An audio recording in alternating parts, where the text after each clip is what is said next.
Tuskegee Airmen bravely fought 2 battles in World War II. Pioneering African-American aviators protected their country against the Germans overseas, all while dealing with prejudice and racism at home.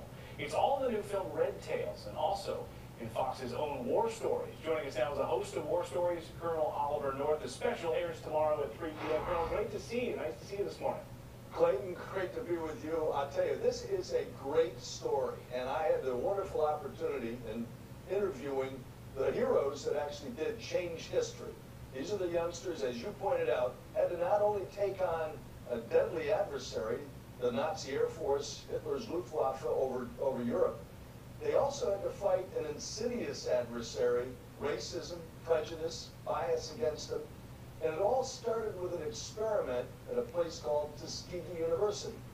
Those first Tuskegee graduates were given some of the worst airplanes you could ever fly as this experiment. When the war started, they started to transition into increasingly more effective aircraft. Here's 3 of the heroes who are in the movie. Here's what they told me about that transition. Charles McGee, George Watson, and Lee Archer joined the fight. They suddenly changed us to another aircraft called the P-39. Not much of a combat aircraft as far as I was concerned. It had 4 machine guns, 2 in each wing, and had a 37mm cannon in the nose.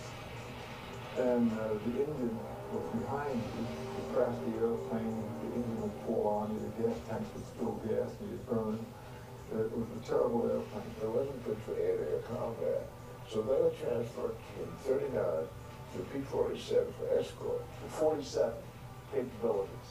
Really a very rugged aircraft, 50 caliber machine, 4 in each side. That's a pretty big hole. Pretty big hole, right?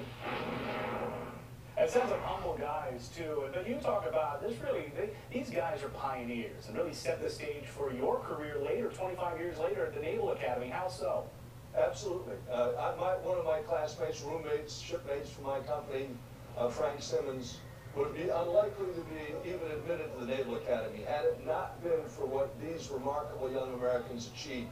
Now, by the end of their tour in Europe, they didn't get to go to the Japanese front. But by the end of their tour in Europe, they'd flown over 15,000 combat missions.